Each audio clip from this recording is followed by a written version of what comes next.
தாவேக்கா என்ன பண்ணிருக்கு, எதை மாத்திருக்கு அப்படின்னா சாதி, மதம், பணம் இந்த 3 விஷயத்தை தாவேக்கா உடைச்சிருக்கு. நேத்து வந்து அவர் திரும்ப வெளிப்படையா சொல்றாரு, விசிகா தாவேக்கா கூட நெருக்கமா இருக்குது, தாவேக்கா வந்து விசிகாவிற்கு அதிகமான வந்து முக்கியத்துவம் தராங்க அப்படின்றத பார்த்து எல்லாரும் வெயிறீங்களான்றாரு. ஆனா திரும்ப அப்படியே சொல்றாரு, வன்னியரசன் அமைச்சரானதை பத்தி வைத்தறிச்சல் சொல்றாரு. வெளிப்படையா திரும்ப நான் சொல்ல, யாருக்கு அந்த வைத்தறிச்சல்? திமுகவுக்கு தான் வைத்தறிச்சல், வேற யாரும் கிடையாது. தினந்தோறும் புலம்புறாங்க, எப்போதெல்லாம் புலம்புறாங்க. ஒரு பக்கம் பார்த்தா அந்த சின்ன பசங்க சேர்ந்து ஜென்சி சேர்ந்தாங்கல்ல, ஜென்சி திமுக, அதுல பேச நம்ம வயசு பசங்க தான் பேசுறானுங்க.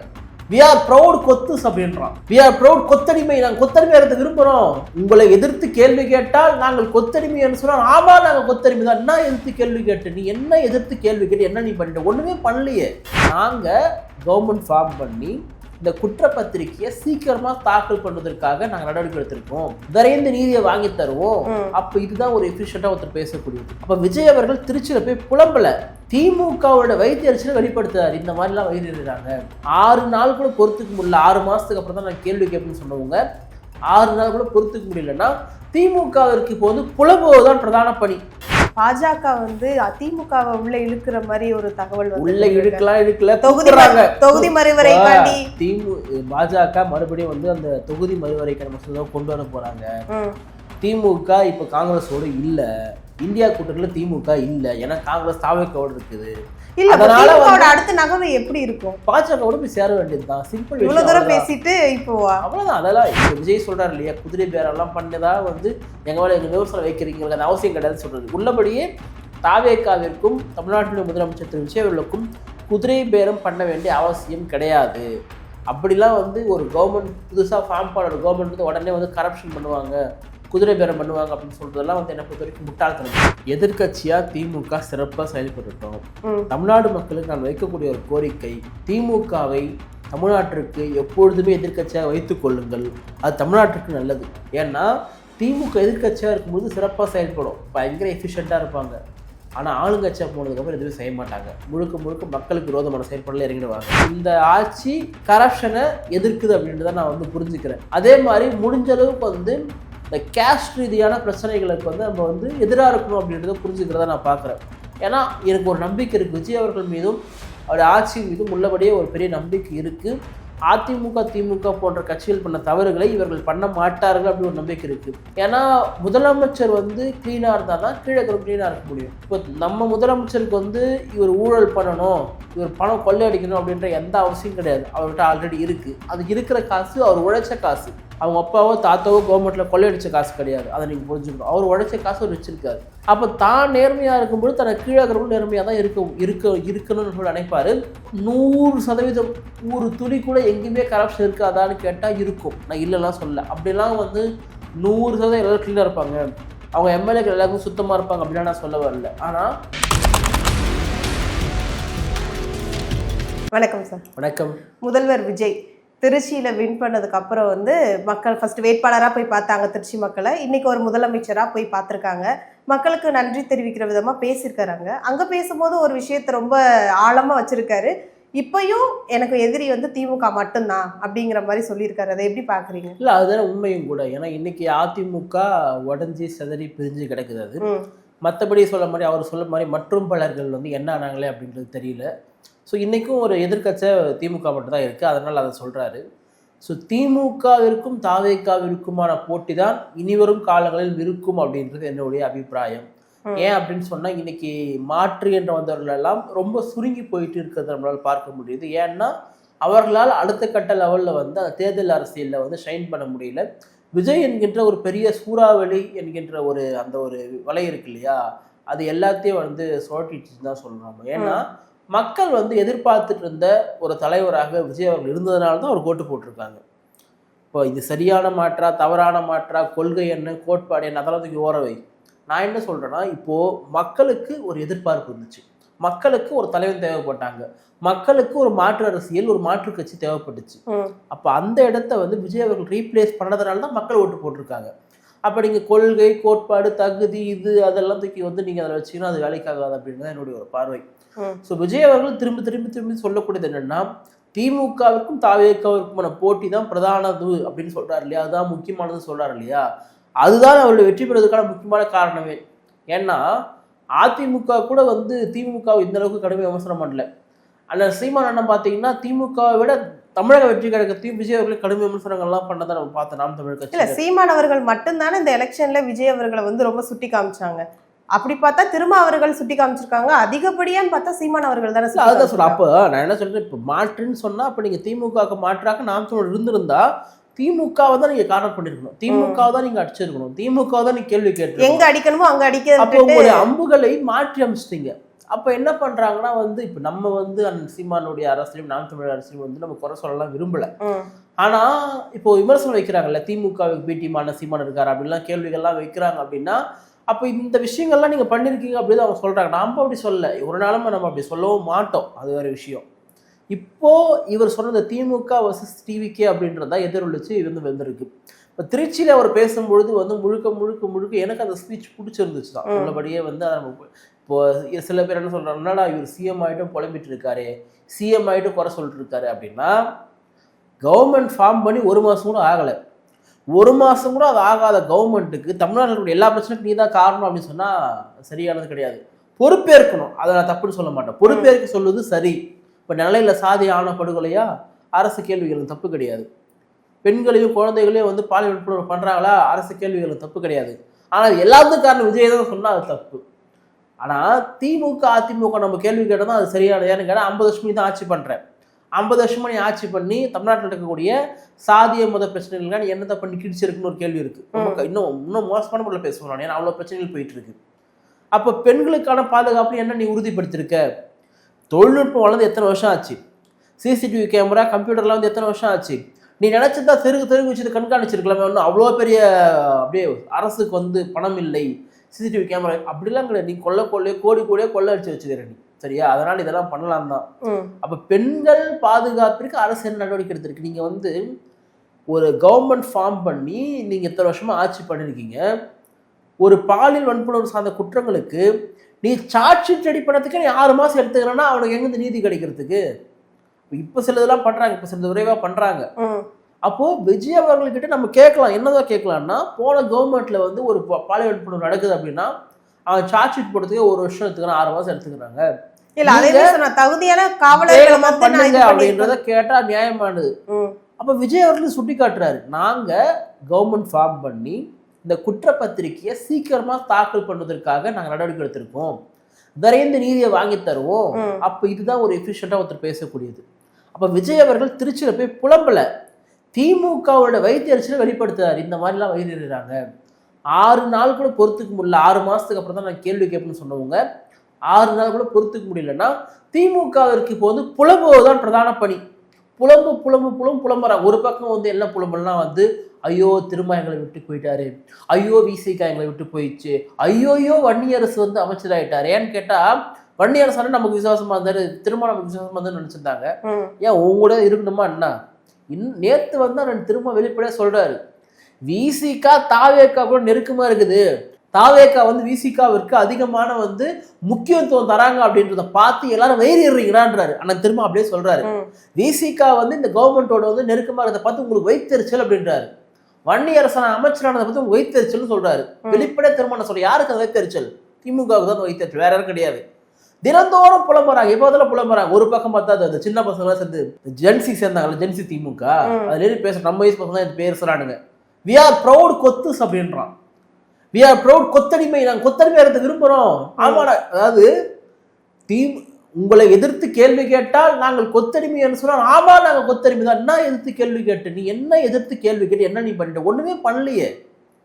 திமுக யாரை எதிர்த்து கேள்வி கேட்டிருக்கு? திமுக என்ன பண்ணிருக்குது? சரி, இவங்க சின்ன பசங்க விட்டுருங்க. திமுக என்ன ஒன்றும் பண்ணது கிடையாது. அது டிஆர் பாலு திமுக பொறுப்பேற்று குறிப்பாக இவங்க எம்பி எலெக்ஷனில் வந்து திமுக தலைமையிலான தொகுதியில் எல்லாத்தையும் வெற்றி பெறுறாங்க இப்போ நடந்த தேர்தலில். அப்போ டிஆர் பாலு சொல்றாரு, மோடி தங்கத்தட்டில் வச்சு மருத்துவக் கல்லூரி தராரு நமக்கு, அதை போய் வேணான்னு சொல்ல முடியுமா? அதை நாங்கள் வந்து ஏற்றுக்கிறோம். நல்ல திட்டம் ஏற்றுக்க தப்பு கிடையாது, எல்லாத்துக்கும் கண்மூடித்தனமா மத்திய அரசு எதிர்க்கலாம் யாரும் சொல்லலை. ஆனால் நீங்கள் நம்ம பாஜக வந்து 24/7 வந்து ஃபைட் பண்ண மாதிரியும், அப்படியே பாஜக கொள்கை கோட்பாடு எதிர்த்து இல்ல அப்படிலாம் இப்போ ஒண்ணுமே வந்து கிடையாது. பாஜக வந்து அதிமுகவை உள்ள இழுக்கிற மாதிரி ஒரு தகவல் வந்து உள்ள இழுக்கல தொகுதி மறுவரைக்காண்டி பாஜக மறுபடியும் வந்து அந்த தொகுதி மறுவரைக்கான மசோதாவை கொண்டு வர போறாங்க. திமுக இப்ப காங்கிரஸோட இல்ல, இந்தியா கூட்டணியில திமுக இல்ல, ஏன்னா காங்கிரஸ் தாவேக்கோட இருக்குது.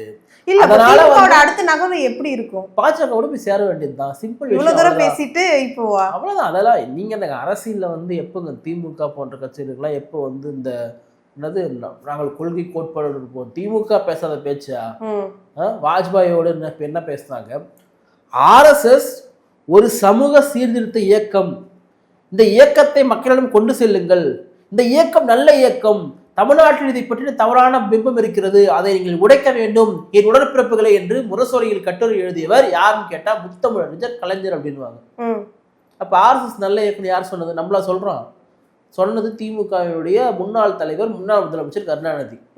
அப்ப இன்னைக்கு வந்து ஆர்எஸ்எஸ் சனாதனம், இன்னைக்கு வந்து பிஜேபி. என்ன உருட்டு இதெல்லாம்? விஜய் அவர்கள் பேசும்போது ஒரு விஷயத்த ரொம்ப ஆழமா சொல்லியிருந்தாங்க. 6 மாசம் நாங்கள் சும்மா இருப்போம் அப்படின்னு சொல்லிவிட்டு 1/2 மணி நேரம் கூட சும்மா இருக்க மாட்டேங்கிறாங்க, ஆறானாத்தே பிரச்சனை சொல்லிட்டு இருக்காங்க அப்படிங்கிற மாதிரி சொல்றாங்க.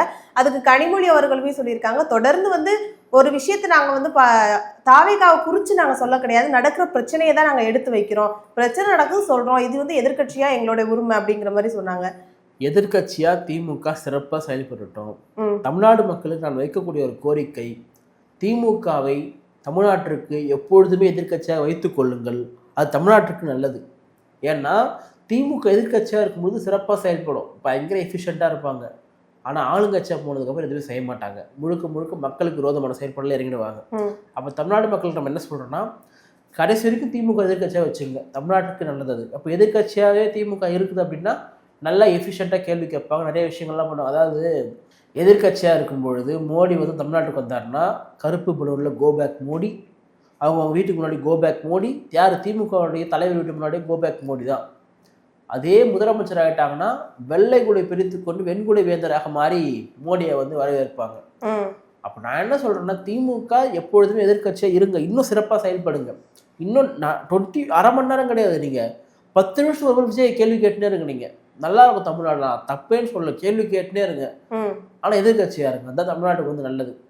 ஏன்னா இப்போது விஜய் அவர்களுக்கு வந்து நேற்று அந்த ஸ்பீச்சில் விஜய் சொல்கிறார் இல்லையா, முக்கியமான சில விஷயங்கள்லாம் வந்து கோட் பண்ணுறாரு. அதில் என்னென்னா வந்து இந்த தாவேக்கா என்ன பண்ணியிருக்கு, எதை மாற்றிருக்கு அப்படின்னா, சாதி மதம் பணம் இந்த 3 விஷயத்தை தாவேக்கா உடைச்சிருக்கு, உள்ளபடியே உடைச்சிருக்கு. அது ரொம்ப முக்கியமான மாற்றம். இந்திய அளவில் கூட இப்படி ஒரு மாற்றம் ஏற்பட்டிருக்கான்னு கேட்டால் கிடையாது. உள்ளபடியே சாதி பார்த்து தான் மக்கள் ஓட்டு போட்டாங்களா தாவேக்கான்னு கேட்டால் கிடையாது. அந்த வேட்பாளரை யாரும் சொல்ல பல பேருக்கு தெரியாது. அதே மாதிரி மதம் பார்த்து ஓட்டு போடல, ஜோசப் விஜய் தான் நின்னாரு, ஓட்டு போட்டவங்க முக்கால்வாசி பேர் வந்து இந்துக்கள் தான். அப்போ யாரும் விஜய் அவர்களை மதமாக பார்க்கல. அதே போல் பணம், தாவேக்கா எங்கேயும் பணம் கொடுக்கல, எங்கேயாவது சொல்லலாம் யாராவது 1-2 பேர், பட் அதெல்லாம் நம்ம வந்து பொருட்படுத்தக்கூடாது, அப்படிலாம் இப்போ நடக்கலை. அப்போ ஓட்டுக்கு பணமும் கொடுக்கல. அப்போ ஓட்டுக்கு பணம் இல்லை, சாதி மதம் பார்த்து வேட்பாளருக்கு ஓட்டு போடல அப்படின்னா அப்போ இதுவே மிகப்பெரிய ஒரு மாற்றம் தான். அப்போ இந்த மாற்றத்தை ஏற்படுத்தியவர் நம் முதலமைச்சர் திரு ஜோசப் விஜய் அவர்கள். அப்போ இதை பார்த்து திமுக வயிறு எறியுது. அதே மாதிரி கூட்டணி அமைச்சரவை இன்றைக்கு தமிழ்நாட்டிலேருந்து அமைஞ்சிருக்கு. அப்போ இந்த கூட்டணி அமைச்சரவை அப்படின்ற ஒரு புதிய அரசியல் கல்ச்சரை விஜய் வந்து பண்ணியிருக்காரு. அப்போ இதை திமுக பண்ணுமா, இதை அதிமுக பண்ணுமா? பண்ணலை, பண்ணவும் மாட்டாங்க. ஆனால் இனி வரும் காலங்களில் வேறு வழியே இல்லாமல் பண்ணணும்னு நினைப்பாங்க. இப்போ இதையும் சுட்டி காமிச்சிருந்தாரு தானே, மறைமுகமாக போய் தெருமுக்கில் உட்காந்து பேசுனாங்க அப்படிங்கிற மாதிரி பேசியிருந்தாரு. அதிமுகவும் திமுகவும் இல்லை, அதிமுகவும் திமுகவும் கூட்டணி வைக்க போகிறாங்க, வைக்கிறதுக்கு பேச்சுவார்த்தை நடத்தினாங்க அப்படின்ற ஒரு அரசியல் அவமானமான ஒரு நிகழ்ச்சி எல்லாருக்குமே வந்து தெரிஞ்சு போச்சு. மதிப்பிற்குரிய ஐயா காதர் மொய்தீன் என்ன சொல்றாரு, ஸ்டாலினே என்கிட்ட கூப்பிட்டு பேசினாரு, இதுக்கு மேலே வந்து ஒருத்தர் அவமானப்படுத்துறவங்க எவ்வளோ பெரிய அசிங்கம் பாருங்க. நீங்கள் திமுக அதிமுக சேர்ந்து விஜய் எதிர்க்க போடுறான்னு சொன்னால் அதை விட பெரிய அவமானம் அந்த கட்சிகளுக்கு எதுவும் இல்லை. அந்தந்த கட்சிக்காரனே ஓட்டு போட மாட்டான் இனிமேல் அந்த திமுக அதிமுக போன்ற கட்சிகளுக்கு. அவ்வளோ பெரிய அவமானம். ஸ்டாலின் வந்து முன்மொழிகின்றார் எடப்பாடி வந்து முதலமைச்சர் ஆகுவதற்கு அப்படின்னா அதெல்லாம் நம்ம முன்னாடி நினைச்சிருப்போம், அப்படி நடக்க மாட்டேற மாதிரி. ஆனால் நடக்கிறதுக்கான எல்லாமே வந்து நடந்துச்சு. அப்புறம் திரும்ப முதலமைச்சராக போகிற சொல்லிட்டு அப்படியே ஒரு ஆசையை வந்து தூண்டி விட்டானுங்க, என்னென்னவோ பண்ணி பார்த்தாங்க, ஆனால் ஒன்றுமே வேலைக்கு ஆகலை. அப்போ விஜயுடைய வருகை என்பது இந்த மூணுத்தையுமே காலி பண்ணிருக்கு. அதே மாதிரி இந்த கூட்டணி அமைச்சர் இது ஏன் சொல்ல வந்தோம் அப்படின்னா, இப்போ இனிமேல் வரக்கூடிய எலெக்ஷனில் என்ன பண்ணுவாங்க, திமுக அதிமுக கூட வந்து மற்ற கூட்டணி கட்சிகளுக்கு இப்போ இவங்க கூட இருக்காங்க, இவங்களுக்கு கூட அழைப்பு கொடுப்பாங்க, வாங்க வந்து நாங்களும் உங்களுக்கு ஆட்சியில் பங்கு தரோம். அப்போ தமிழ்நாட்டில் இன்னும் 20-30 வருஷத்துக்கு கூட்டணி அமைச்சரவை தான் நடக்கும். இனிமேல் யாருமே வந்து அவங்க உதயசூரியன் சின்னத்திலேயோ ரெட்டலை சின்னத்திலேயோ மற்ற கூட்டணி கட்சி நிற்க மாட்டாங்க. மதிமுக என்ன சொல்கிறாங்க பாருங்க, தெரியாமல் நின்றுனாங்க உதயசூரியன் சின்னத்தில். பார்த்தீங்களா, வைகோவுடைய மகன் திரு விஜய் அவர்களை வந்து வரவேற்கிறாரு போயிட்டு. இப்போ மதிமுக வந்து இந்த மாதம் வந்து அவங்களுடைய பொதுக்குழு கூட்டி திமுகவோடு இருக்கலாமல் விஜய் கிட்ட போகலாமா அப்படின்னு சொல்லிட்டு ஒரு முடிவு எடுக்க போகிறாங்க. அதே போல் ஏன்னா அவங்க உதயசூரியன் நின்று இருக்காங்க, அந்த நின்றவங்க வந்து எப்படி போக முடியாது, வேணும் ராஜினாமா வேணால் பண்ணலாம், அவங்க அப்படி தான் பண்ண முடியும், அதிகபட்சமாக அப்படி தான் பண்ண முடியும். இந்த திமுக அதிமுக கட்சிகளை அடியோடு அழிக்கக்கூடிய வேலையை தாவேக்கா செய்து கொண்டிருக்கின்றது சிறப்பு. ஆனால் இன்னொன்று சொல்கிறோம், குதிரை பேரம் என்பது நடக்கக்கூடாது. அது நடக்கலை அப்படின்றது என்னோட நடக்கலை. இப்போ விஜய் சொல்கிறார் இல்லையா, குதிரை பேரம்லாம் பண்ணதான் வந்து எங்கள் மேலே எங்கள் விமர்சனம் வைக்கிறீங்களுக்கு அந்த அவசியம் கிடையாதுன்னு சொல்கிறது. உள்ளபடியே தாவேக்காவிற்கும் தமிழ்நாட்டினுடைய முதலமைச்சர் திரு விஜய் அவர்களுக்கும் குதிரை பேரம் பண்ண வேண்டிய அவசியம் கிடையாது. அப்படிலாம் வந்து ஒரு கவர்மெண்ட் புதுசாக ஃபார்ம் பண்ணுற கவர்மெண்ட் வந்து உடனே வந்து கரப்ஷன் பண்ணுவாங்க, குதிரை பேரம் பண்ணுவாங்க அப்படின்னு சொல்கிறதெல்லாம் வந்து என்னை பொறுத்த வரைக்கும் முட்டாள்தனம். அப்படிலாம் பண்ண மாட்டாங்க. இதெல்லாம் வந்து குதிரை பேரெல்லாம் கிடையாது. அவர் மேலே இருக்கக்கூடிய அலிகேஷன். இப்போ எம்எல்ஏக்கள் அதிமுக வந்து ராஜினாமா பண்ணாங்க, அவங்க ஏன் ராஜினாமா பண்ணுறாங்க? நம்ம நின்று அதே தாவேக்கால வந்து நம்ம நிற்கிறோம் அப்படின்னா ஒரு ஆளுங்கட்சியுடைய எம்எல்ஏ மாறுவோம் அப்படின்ற அட்வான்டேஜ் அவங்களுக்கு இருக்குது. அதுக்காக விஜய் வந்து உங்கள் கட்சியில் நான் சேர்த்துக்க மாட்டேன், உங்களை எங்கள் கட்சியில் நீங்கள் வராது இல்லை. அதுக்கு முன்னாடி வந்து சிவி சண்முகம் அவங்கள பார்த்த காரணம் என்னவா இருக்கு? குதிரை பேரம் இல்லை அப்படின்னா எதற்கு போய் பார்க்கணும்? சிவி சண்முகம், எஸ்பி வேலுமணி, விஜயபாஸ்கர் எல்லாருமே வந்து பதவி வேண்டும் என்று தான் போகிறவங்க. அவங்கெல்லாம் வந்து மக்களுக்காக போகிறாங்கன்னு சொல்ல வரல. ஆனால் ஒரு கட்சியில் போயிட்டு ஒருத்தங்க இணையத்துக்கு வரவங்கள வந்து நீ வராதன்னு சொல்லிட்டுலாம் யாரும் சொல்ல மாட்டாங்க. இவங்க ராஜினாமா பண்ணிட்டு போகிறதுக்கான காரணன்றது பதவிக்காக தான், ஆளுங்கட்சியிடம் இருக்கணுன்றதுக்காக தான். நான் அதை இல்லைன்னு சொல்ல. ஆனால் அதுக்காக நீ விஜயை வந்து இப்படி குற்றவாளியாக சொல்ல முடியும்? விஜய் எப்படி நீ காரணம் பண்ண முடியும்? அவருக்கு அதில் ரோலே இல்லையே. வராத போன சொல்ல முடியும்? அப்படிலாம் எந்த கட்சியுமே சொல்லாதே. அப்படி பாஜக வர திமுக சேர்த்துக்காதா? காங்கிரஸ் வந்து ஒருத்தர் வந்து பாஜக சேர்த்துக்காதா? எல்லாருமே சேர்த்துப்பாங்க. பட் இந்த கவர்மெண்ட் எப்படி இருக்கு, என்னை பொறுத்த வரைக்கும் இந்த தாவேக்க கவர்மெண்ட் அப்படின்றது கரப்ஷன்களுக்கு எதிரான ஒரு கவர்மெண்ட் நான் பார்க்குறேன். இந்த ஆட்சி கரப்ஷனை எதிர்க்குது அப்படின்றத நான் வந்து புரிஞ்சுக்கிறேன். அதே மாதிரி முடிஞ்ச அளவுக்கு வந்து இந்த கேஸ்ட் ரீதியான பிரச்சனைகளுக்கு வந்து நம்ம வந்து எதிராக இருக்கணும் அப்படின்றத புரிஞ்சுக்கிறத நான் பார்க்குறேன். ஏன்னா எனக்கு ஒரு நம்பிக்கை இருக்குது, விஜய் அவர்கள் மீதும் அவருடைய ஆட்சி மீதும் உள்ளபடியே ஒரு பெரிய நம்பிக்கை இருக்குது. அதிமுக திமுக போன்ற கட்சிகள் பண்ண தவறுகளை இவர்கள் பண்ண மாட்டார்கள் அப்படி ஒரு நம்பிக்கை இருக்குது. ஏன்னா முதலமைச்சர் வந்து கிளீனாக இருந்தால் தான் கீழே கிளீனாக இருக்க முடியும். இப்போ நம்ம முதலமைச்சருக்கு வந்து இவர் ஊழல் பண்ணணும், இவர் பணம் கொள்ளையடிக்கணும் அப்படின்ற எந்த அவசியம் கிடையாது. அவர்கிட்ட ஆல்ரெடி இருக்குது. அது இருக்கிற காசு அவர் உழைச்ச காசு. அவங்க அப்பாவோ தாத்தாவோ கவர்மெண்ட்டில் கொள்ளையடிச்ச காசு கிடையாது. அதை நீங்கள் புரிஞ்சுக்கணும். அவர் உழைச்ச காசு அவர் வச்சிருக்காரு. அப்போ தான் நேர்மையாக இருக்கும்போது தனக்கு கீழே இருக்கிறவங்க நேர்மையாக தான் இருக்கணும்னு சொல்லி நினைப்பார். இப்போது 100% ஒரு துளி கூட எங்கேயுமே கரப்ஷன் இருக்காதான்னு கேட்டால் இருக்கும். நான் இல்லைலாம் சொல்ல. அப்படிலாம் வந்து 100% எல்லோரும் க்ளீனாக இருப்பாங்க, அவங்க எம்எல்ஏக்கள் எல்லாருக்கும் சுத்தமாக இருப்பாங்க அப்படிலாம் நான் சொல்ல வரல. ஆனால் பெரிய அளவிலான ஊழலோ கரப்ஷனோ நடக்காது. ஏன்னா அவங்க ரொம்ப ஸ்ட்ரிக்டாக இருக்காங்க. இப்போ ஆதவர்ஜுனா, புஷி ஆனந்த் உட்பட மற்ற எல்லாருமே வந்து ஒரு தப்பு நடக்குதுன்னா உடனே டிஸ்மிஸ் பண்ணுறாங்க, அந்த கட்சியிலேருந்தே வெளியே எடுத்துடுறாங்க, தப்பு நடக்காமல் பார்த்துக்கிறாங்க. ஆனால் திமுக அப்படின்னா நீ எவ்வளோ கட்டிங் அடிச்ச, எனக்கு எத்தனை பர்சன்டேஜ், என் குடும்பத்துக்கு எத்தனை பர்சன்டேஜ், மினிஸ்டருக்கு எவ்வளோ, முதலமைச்சர் குடும்பத்துக்கு எவ்வளோ, எம்எல்ஏக்கு எவ்வளோ, இப்படி பல பிரிவுகளில் இருக்குது. இதில் அரசு அதிகாரிகளுக்கு எவ்வளோ, இவ்வளோ விஷயங்கள் இருக்குது. இதெல்லாம் தெரிஞ்சு பண்ணக்கூடியது. மணலில் எவ்வளோ, கனிமூலங்களில் எவ்வளோ, இதெல்லாம் வந்து பர்சன்டேஜில் வந்து போயிட்டுருக்கு. பத்திரப்பதிவுத்துறையில் எவ்வளோன்னு சொல்லிட்டு. அப்போது அவ்வளோ ஊழலும் டிவி காசு இருக்குமான்னு கேட்டால் இருக்காது. 100% இல்லைன்னு சொல்ல மாட்டேறாங்க. அப்படிலாம் வந்து நடக்காது. இப்போ அரசு அதிகாரிகள் பல தவறுகள் பண்ணுவாங்க. ஆனால் அந்த தவறுகளுக்கு யார் பொறுப்பாக முடியும்? முதலமைச்சர் தான் பொறுப்பாக முடியும். அவர் முடிஞ்ச அளவுக்கு அவர் சரி பண்ண நினைக்கிறார். இப்போ அவர் பண்ண திட்டங்கள்லாம் சிலதை நிறைவேற்ற அப்படி சொல்கிறாங்க இல்லையா. இப்போ தான் ஒரு கவர்மெண்ட் ஃபார்ம் பண்ணியிருக்குன்னா நிதி பற்றாக்குறை இருக்கும், அவங்களுக்கு அனுபவம் குறைவாக இருக்கும். அப்போ அந்த அனுபவத்தை சேர்க்க வேண்டியதாக இருக்கும். அதுக்காக அனுபவம் கற்று வரைக்கும் தமிழ்நாட்டை அப்படியே விட்டுருங்கலாம் சொல்ல வரல. உங்கள் கூட பல ஐஏஎஸ் அதிகாரிகள் இருக்காங்க. எப்பவுமே வந்து கவர்மெண்ட்டில் ஆர்டர் போடக்கூடியது தான் சிஎம் மினிஸ்டர்ஸ். பட் அதை வந்து செயல்படுத்தக்கூடியது வந்து அரசு அதிகாரிகள். ம். அவ கவர்மெண்ட் நடத்தக்கூடியது என்பது முழுக்க முழுக்க அரசு அதிகாரிகள் தான். IAS officer, TNPSC group officer, இவங்க தான் நடத்துகிறாங்க. அப்போ இந்த அதிகாரிகள்லாம் அனுபவ வாய்ந்தவங்களாக தான் இருப்பாங்க. அப்போ அப்படி தான் வந்து எனக்கு தெரிஞ்ச விஷயம் அவர்கள் எல்லா துறையிலுமே சிறந்தவர்களை போகிறாரு. இப்போ டிஜிபியா அதில் வந்து நேர்மையாளராக போடலாம், லஞ்ச ஒழிப்புத்துறையா அருணை போடலாம், ஒவ்வொரு துறைக்குமான செக்ரட்டரியா சிஎம் செக்ரட்டரி யாரு, சீஃப் செக்ரட்டரி யாரு, ஹோம் செக்ரட்டரி யாரு, இப்படி செக்ரட்டரிஸ் கூட பார்த்தீங்கன்னா சிறப்பானவர்களை போடுறாங்க. ஒவ்வொரு நாளையும் பார்த்து பார்த்து போடுறாங்க. ஏன்னு கேட்டால் ஒரு கவர்மெண்ட்டுடைய ஆஃபீஸர்ஸ் தான் மெயின் பாடி. ஸோ அவங்க சரியாக இருந்தால் தான் கவர்மெண்ட் நிர்வாகம் வந்து சரியாக இருக்கும் அப்படின்ட்டு தான் விஜய் வந்து பண்ணிட்டு இருக்காரு. ஸோ விஜய் அவர்கள் திமுகவை தொடர்ந்து புலம்பு வைக்கிறார். திமுக போகிற வர இடத்தெல்லாம் புலம்பு இருக்குது. வந்து விசிகாவை நம்பியிருந்தோம், தலித் மக்கள் ஓட்டை நம்பியிருந்தோம், அதுவும் போயிடுச்சு. சரி, இதுக்கப்புறம் நம்மளுடைய இளவரசர் உதயநிதி யார் பார்த்துப்பா, இதுக்கப்புறம் திமுக எதிர்காலம் என்ன, வன்னியரசன் அமைச்சர் ஆயிட்டாரு, இப்படி சொல்லிட்டு புலம்பிட்டு இருக்கு. இதில் திருமாவளவனே சொல்றாரு இல்லையா, நாங்கள் இந்த கவர்மெண்ட்டோட இருக்கிறத பார்த்து வைத்தெரிச்சல், டிவிக்கே வந்து விசிகாவுக்கு முக்கியத்துவம் தரதை பார்த்து வைத்தெரிச்சல். யாருக்கு வைத்தெரிச்சல்? திமுக தான் வைத்தெரிச்சல். ஓப்பனாக சொல்லிட்டார் அண்ணன். ஏன்னா நாங்கள் வந்து அமைச்சராக இருக்கிறத பார்த்து உங்களுக்கு வைத்தெரிச்சல் சொல்லிட்டு. அப்போ திமுக மிகப்பெரிய அளவில் புலம்பிக் கொண்டிருக்கின்றது. தொடர்ந்து விஜய் அவர்கள் புலம்பு வைத்துக் கொண்டிருக்கின்றார். நான் என்ன சொல்கிறேன், தாவேக்காவுடைய ஆட்சியில் குறைபாடுகள் இருக்குதான்னு கேட்டால் இருக்குது. நம்ம முழுசாக இல்லைலாம் சொல்லலை. ஆனால் எல்லாத்துக்கும் தப்பு வந்து எல்லாத்துக்கும் காரணம் விஜய் சொல்லிட்டு காரணம் பண்ணக்கூடாது. அவர் சரி பண்ணணும்னு நினைக்கிறாரு. ஸோ சரி பண்ணுறதுக்கான டைம் வந்து நம்ம கொடுக்கணும். என்னை பொறுத்த வரைக்கும் இந்த கவர்மெண்ட் இது வரைக்கும் ஒரு சிறப்பான ஒரு கவர்மெண்ட்டாக தான் இருக்குது. ஒரு நல்ல ஒரு ஆட்சியை தான் விஜய் அவர்கள் கொடுத்துட்டு இருக்காரு.